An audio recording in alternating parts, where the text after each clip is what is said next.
अविदा ए बेला। यह एक Italian movie है जो कि अंग्रेजी में लाइफ इज़ ब्यूटीफुल के नाम से लॉन्च की गई है। दोस्तों, मैं आपका एक बार फिर स्वागत करता हूं हॉलीवुड हिंदी शो में। फिल्म के निर्देशक हैं रॉबर्टो बेनिग्नी, जिन्होंने विंसेंजो सेरामी के साथ पटकथा लिखी थी। रूबिनो रोमियो सेल्मेनो की कहानी और उनकी किताब इन दी एंड आई बीट हिटलर से प्रेरित थी, जिसमें ट्रेजेडी और ब्लैक कॉमेडी है। एक यहूदी इटालियन वेटर गुइडो ओरिसे, जो कि डोरा एक सुंदर स्कूली टीचर से मिलता है और उसका दिल अपने सेंस ऑफ ह्यूमर के साथ जीतता है। आखिरकार वे शादी करते हैं। उनका एक बेटा है जोशुआ। उनकी खुशी अचानक रुक जाती है जब गुइडो और जोशुआ को डोरा से अलग किया जाता है और एक कैंप में ले जाया जाता है। अपने बेटे को अपने पास की भयावहता से बचाने के लिए गुइडो जोशुआ को भरोसा दिलाता है कि शिविर में उनका समय बिताना केवल एक खेल है। इस कहानी की शुरुआत एक आवाज़ से होती है। वह आवाज़ कहती है कि यह एक साधारण कहानी है, लेकिन इसे सुनाना इतना आसान नहीं है। यह एक कविता की तरह है जिसमें खुशियां हैं, दुख हैं, सपने हैं। और अब कहानी आती है सन 1939 में। यह बात है इटली की, जहाँ पर एक आदमी है जिसका नाम है गुइडो। गुइडो हमेशा खुश रहता है। लाइफ में जैसी भी सिचुएशन हो उसे एंजॉय करता है। लेकिन सबसे बड़ी बात, गुइडो बोलता बहुत है। ये दोनों शहर जा रहे होते हैं। गुइडो के साथ इसका एक दोस्त भी रहता है, क्योंकि शहर में गुइडो के अंकल का एक होटल है जहाँ पर गुइडो काम करना चाहता है। जब ये जा रहे होते हैं तो उनकी गाड़ी खराब हो जाती है। गुइडो का दोस्त गाड़ी ठीक कर रहा होता है और गुइडो उसे बड़बड़ करके परेशान कर रहा होता है। वह बोलता है कि 10 मिनट के लिए तुम जाओ, मैं गाड़ी ठीक कर दूंगा। गुइडो हाथ धोने के लिए जाता है जहाँ पर एक बच्ची होती है। वह उससे बोलता है कि मैं यहाँ का शहजादा हूँ और कहता है कि यह पेड़, पहाड़, पौधे सब मेरे हैं, सब मुझे विरासत में मिले हैं। तभी एक लड़की की आवाज़ आती है। गुइडो देखता है कि एक लड़की ऊपर से गिर रही होती है। जैसे ही वो लड़की गिर रही होती है, गुइडो उसे बचा लेता है। गुइडो उससे बोलता है कि तुम घर से क्या हमेशा ऐसे ही निकलती हो? वह बोलती है, नहीं, मैं शहद निकाल रही थी, लेकिन एक मधुमक्खी ने मेरे पैर पर काटा। यह सुनते ही गुइडो जोश में आ जाता है। जहाँ पर उसके पैर में मधुमक्खी ने काटा था, वह वहाँ से चूस कर मधुमक्खी के जहर को निकालना शुरू कर देता है। गुइडो बोलता है कि मैं आधे घंटे में सारा जहर निकाल दूंगा। दरअसल वह बहाने से उसे चूमना चाहता था। डोरा बोलती है, नहीं, मैं ठीक हूँ। इसके बाद गुइडो वहाँ से जाने लगता है और कहता है, नूरे मलिका, मुझे आपको देखते ही प्यार हो गया। डोरा बोलती है, मैं आपका शुक्रिया किस तरह अदा कर सकती हूँ? वहाँ पर कुछ अंडे होते हैं। गुइडो बोलता है कि मैं कुछ अंडे ले लेता हूँ। जब मैं ऑमलेट खा लूँगा तो इन पलों को याद करूँगा। गुइडो कुछ अंडे अपनी जेब में रखकर वहाँ से निकल जाता है। अब गुइडो पहुंचकर अपने अंकल से मिलता है। उसके अंकल उसे रहने के लिए घर देते हैं। इसके बाद गुइडो एक ऑफिस में जाता है, क्योंकि वह अपना एक बुक स्टोर खोलना चाहता है, जिसके लिए उसे लाइसेंस की ज़रूरत होगी। लेकिन यहाँ पर जो ऑफिस का हेड है वो बहुत ही खड़ूस होता है। वह साफ साफ मना कर देता है कि तुम्हें लाइसेंस नहीं मिलेगा और वहाँ से चला जाता है। इसके बाद गुइडो अपनी बड़बड़ से रिसेप्शन पर जो महिला होती है उसका दिमाग खा रहा होता है। वह बड़बड़ करते हुए खिड़की के पास पहुँच जाता है जहाँ पर एक गमला होता है। उस गमले में उसकी कोहनी लगती है और गमला नीचे गिर जाता है। नीचे से वही ऑफिसर जा रहा होता है जिसने अभी अभी गुइडो को लाइसेंस देने से मना किया है, और गमला सीधे जाकर उसके सिर पर लगता है। गमला टूट जाता है और उसको चोट भी लग जाती है।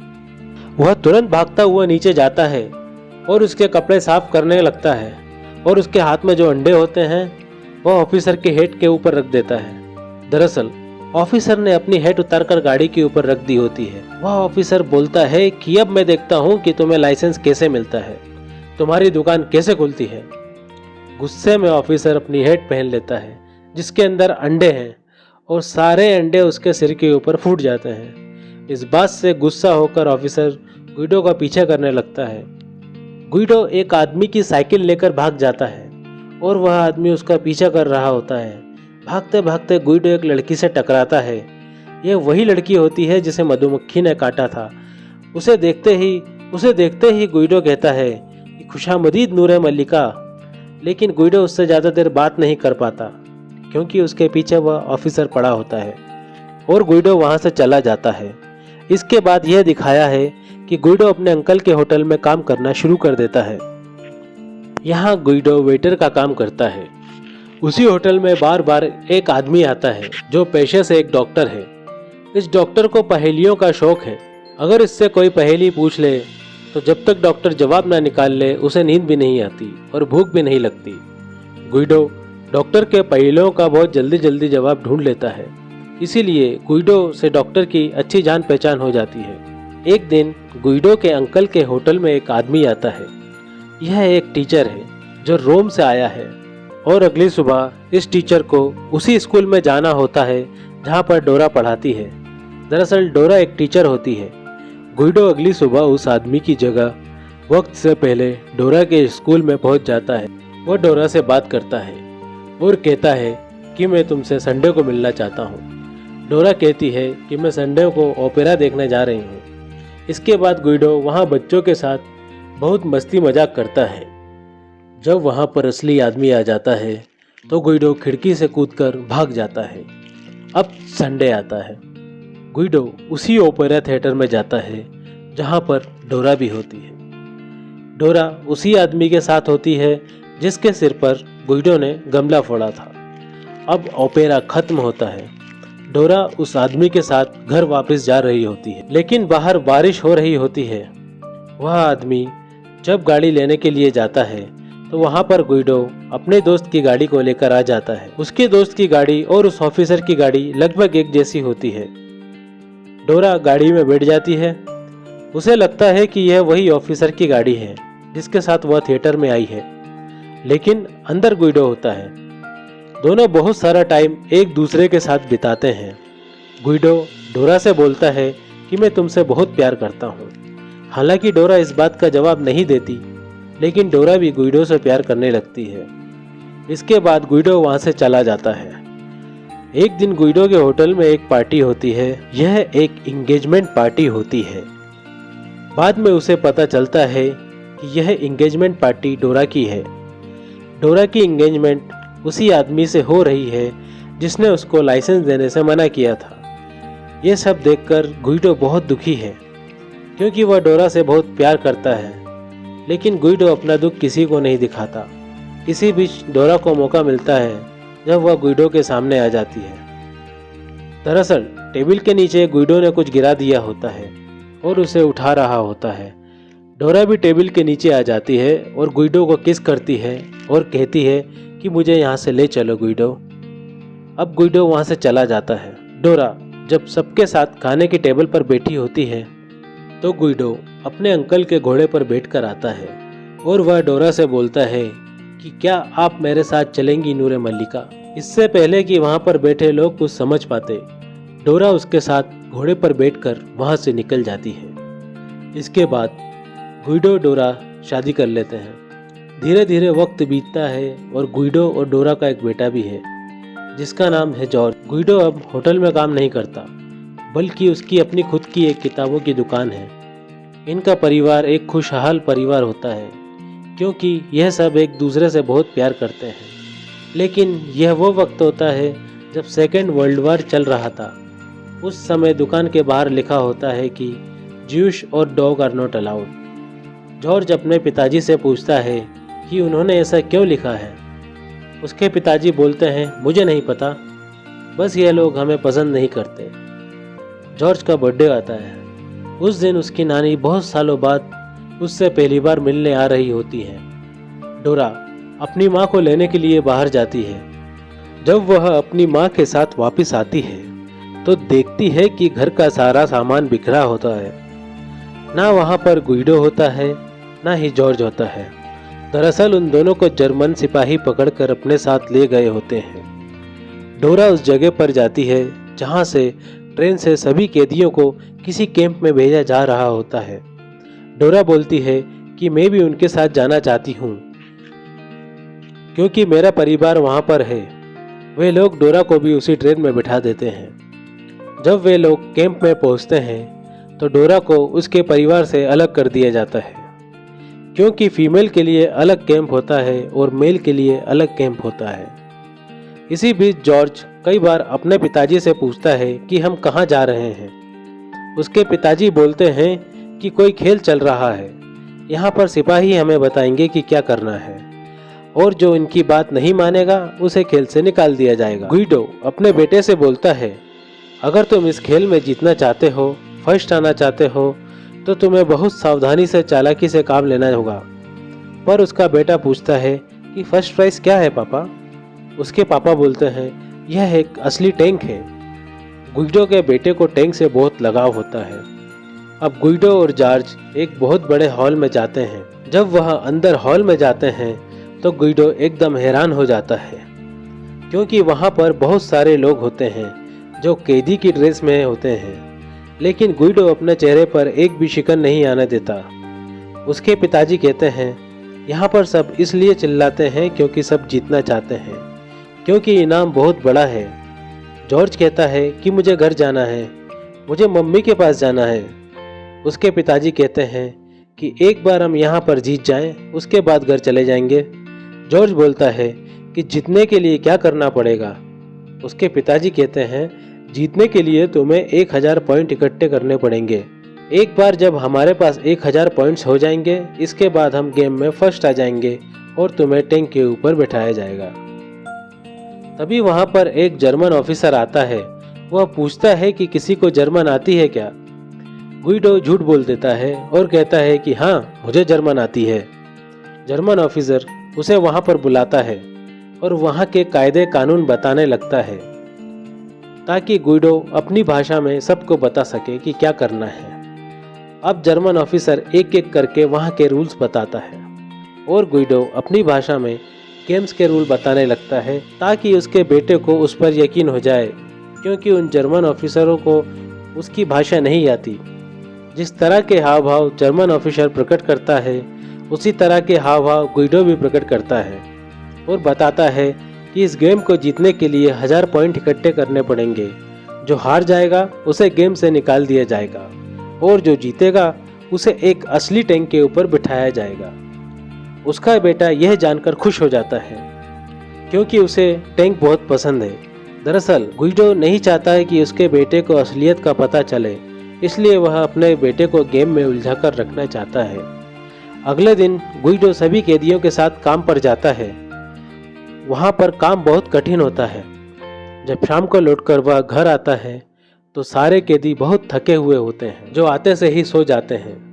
लेकिन जैसे ही अपने बच्चे को गुइडो देखता है, वह बहुत ही एक्टिव हो जाता है। हालांकि वह थका हुआ है, परेशान है, डरा हुआ है, लेकिन वह नहीं चाहता कि उसका बच्चा भी डरे। वो कहता है, आज मैंने 48 पॉइंट कमाए। वह अपने बेटे से कहता है कि तुम्हें बाकी बच्चों के साथ खेलना चाहिए। वह कहता है कि हाँ, मैंने खेला, किसी को भी इस गेम के बारे में पता नहीं, ना 1000 पॉइंट्स के बारे में पता है और ना टैंक के बारे में पता है। उसके पिताजी हंसते हुए कहते हैं कि तुमने उनकी बातों पर यकीन कर लिया। दरअसल वह तुम्हें बेवकूफ़ बना रहे हैं, वह नहीं चाहते कि तुम टैंक जीतो। जॉर्ज कहता है कि जब उन्होंने मुझे ब्रेड दिया तो मैंने उनसे जाम भी नहीं मांगा। उसके पिताजी कहते हैं, वाह, तुमने बहुत अच्छा किया, इसके लिए तुमने 12 पॉइंट्स कमाए। दरअसल उसके पिताजी ने उसे पहले ही बता दिया होता है, अगर तुम कुछ मांगोगे तो तुम्हारे पॉइंट्स कट जाएंगे, तुम्हें गेम से बाहर निकाल दिया जाएगा।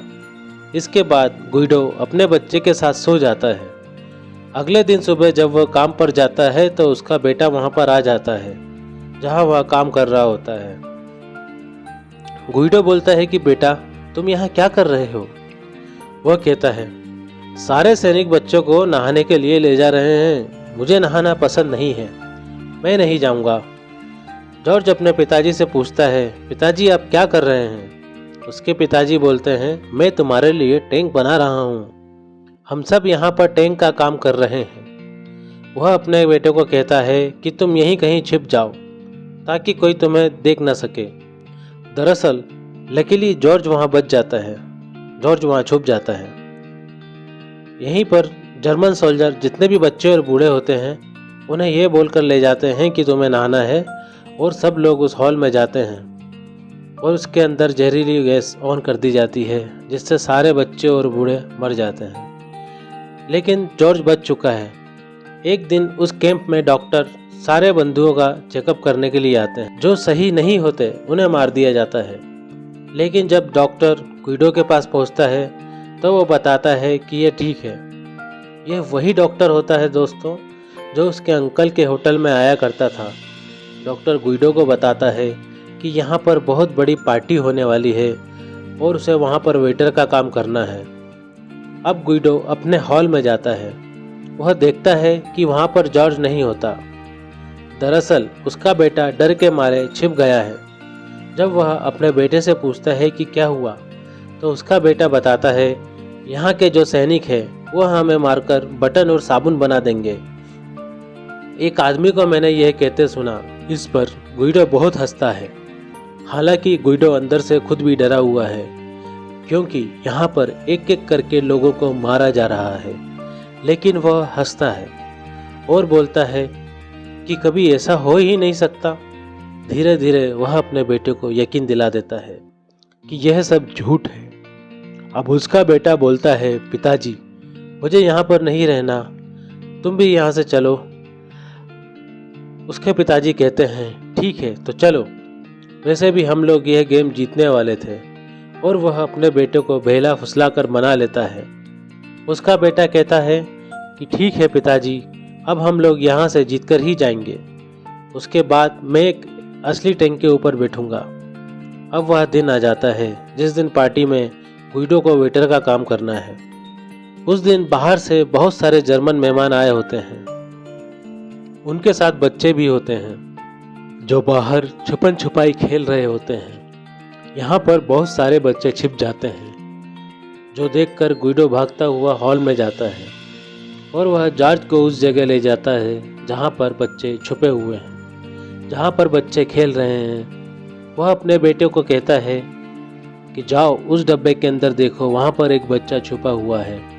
पहले तो जॉर्ज यकीन नहीं करता। जब वह ढक्कन खोलता है तो देखता है कि उसके अंदर एक बच्चा सही में छुपा हुआ है।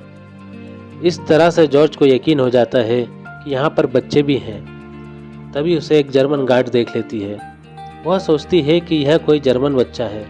वह उसे बुलाती है। अब गुइडो बुरी तरह से डर जाता है। वह अपने बेटे से कहता है कि तुम वादा करो कि तुम कुछ भी नहीं बोलोगे, क्योंकि अगर वह बोलेगा तो उसे पता चल जाएगा कि यह बच्चा जर्मन नहीं है और वह उसे मार देंगे। जॉर्ज प्रॉमिस करता है कि मैं कुछ नहीं बोलूँगा और इसके बाद उसका बेटा जर्मनों के साथ शामिल हो जाता है। वह कुछ नहीं बोलता, इसलिए उसे कोई पहचान नहीं पाता। आज बहुत दिनों बाद जॉर्ज ने अच्छा खाना खाया है। जब वह खाना खा रहा होता है, उसके पिताजी उसे कुछ खाने के लिए देते हैं। उसके मुंह से अपनी लैंग्वेज में थैंक यू निकल जाता है। वहाँ पर जो दूसरा वेटर होता है वह जर्मन होता है और समझ जाता है कि इनमें से एक बच्चा जर्मन नहीं है। वह अपने हेड को बुलाने के लिए जाता है। जब वह अपनी हेड के पास से वापस आता है तभी गुइडो सभी बच्चों को थैंक यू बोलना सिखा रहा होता है। उन्हें यह लगता है कि सारे बच्चे जर्मन हैं, इसलिए इनमें से किसी बच्चे ने शायद थैंक यू बोल दिया हो। रात को पार्टी खत्म होने के बाद गुइडो अपने बच्चे को वापस अपने हॉल में ले आता है। उसी रात को गोलाबारी होना शुरू हो जाती है। इन्हें यह पता चलता है कि शायद इनके ऊपर हमला हो गया है। अमेरिकन्स यहाँ तक पहुँच चुके हैं और अब लड़ाई खत्म होने वाली है और अब ये सभी लोगों को मार देंगे ताकि सारे सबूत मिटा सकें। गुइडो बोलता है कि मैं यहाँ नहीं रह सकता। वह अपने बेटे को लेकर रात में निकल जाता है। वह अपने बेटे को बोलता है कि ये लोग तुम्हें ढूंढ रहे हैं क्योंकि ये सब लोग पकड़े जा चुके हैं। अगर तुम्हें इस गेम को जीतना है तो तुम्हें किसी भी हालत में छुपकर रहना होगा। वह उसे एक बहुत बड़ा बॉक्स दिखाता है। यह वही बॉक्स है जिसके अंदर एक जर्मन बच्चा छुपा होता है। वह अपने बेटे से कहता है तुम्हें यहाँ पर छुपना पड़ेगा वो कहता है, तुम यहाँ पर तब तक छुपे रहना जब तक पूरी तरह से खामोशी ना हो जाए, तभी तुम इस गेम को जीत पाओगे। गुइडो अपने बेटे से कहता है कि मुझसे वादा करो, और इसके बाद गुइडो अपने बेटे को वहीं छोड़कर आगे निकल जाता है। दरअसल वह उस कैंप में जाना चाहता है जहाँ पर उसकी पत्नी है। जब वह उस कैंप में पहुँचता है तो देखता है वहाँ पर बहुत सारी औरतों को एक ट्रक में बिठाकर उस जगह से किसी और जगह ले जाया जा रहा है। वह एक औरत से पूछता है कि यहाँ पर कोई डोरा नाम की औरत है। वह कहती है, हाँ है। तभी अंदर से एक औरत निकल कर आती है, लेकिन वह उसकी पत्नी नहीं होती। इतने में उसे जर्मन सैनिक देख लेते हैं और वह गुइडो को पकड़ लेते हैं। शायद यह गुइडो की ज़िंदगी का आखिरी वक्त है। जब उसे पकड़कर ले जा रहे होते हैं, वह उस बॉक्स की तरफ देखता है जहां उसका बेटा होता है। उसका बेटा भी देख रहा होता है। वह अपने बेटे को आंख मारता है, उसका बेटा भी उसे आंख मारता है। बहुत ही फनी तरीके से मार्च करता हुआ गुइडो वहां से निकल जाता है, ताकि उसके बेटे को यह लगे कि वह पकड़ा जा चुका है और यह सिर्फ एक गेम का हिस्सा है। लेकिन जर्मन सिपाही गुइडो को एक जगह ले जाकर गोली मार देते हैं। अब गुइडो इस दुनिया में नहीं रहा। उसके बेटे को अभी भी यही लगता है कि यह कोई गेम चल रहा है। वह रात भर उसी बॉक्स के अंदर बैठा रहता है। सुबह वहाँ से सारे जर्मन सैनिक निकल जाते हैं। जितने कैदी होते हैं वह भी वहाँ से निकल जाते हैं। चारों तरफ पूरी तरह से सन्नाटा हो जाता है और अब जॉर्ज बॉक्स के अंदर से बाहर निकलता है। जॉर्ज देखता है कि चारों तरफ कोई भी नहीं है। तभी वहाँ पर एक अमेरिकन टैंक आता है। उस टैंक को देखने के बाद जॉर्ज सोचता है कि मैं जीत गया। उस टैंक से एक सैनिक निकलता है। वह बोलता है कि तुम्हें यहाँ पर अकेले डर नहीं लगता? जॉर्ज कहता है, नहीं। सैनिक उसे टैंक के ऊपर बिठा देता है। अब जॉर्ज सच में एक असली टैंक के ऊपर बैठा हुआ है। वह रास्ते में जा रहा होता है। तभी वह देखता है कि वहाँ पर बहुत सारे कैदी भी जा रहे होते हैं। उन्हीं में से उसकी मम्मी भी होती है। वह अपनी मम्मी को देखकर बहुत खुश होता है। भागता हुआ अपनी मम्मी के पास जाता है और जॉर्ज अपनी मम्मी से मिल जाता है। अंत में वही आवाज़ आती है जिस आवाज़ ने इस कहानी को शुरू किया होता है। यह आवाज़ जॉर्ज की होती है। वह कहता है, यह है मेरी कहानी। मेरे पिता की कुर्बानी की वजह से मुझे ज़िंदगी मिली है। 1997 में बनी यह मूवी कई मायनों में अद्भुत है। दोस्तों, जिस तरह से आपका प्यार हमें मिल रहा है, मैं तहे दिल से आपका शुक्रिया अदा करता हूँ। इसी तरह अपना प्यार बरसाते रहिए और अगर चैनल को सब्सक्राइब नहीं किया है तो सब्सक्राइब कीजिए। अगर मेरी मेहनत आपको पसंद आई हो तो वीडियो को लाइक कीजिए, शेयर कीजिए। अपना ख्याल रखिए दोस्तों। जय हिंद।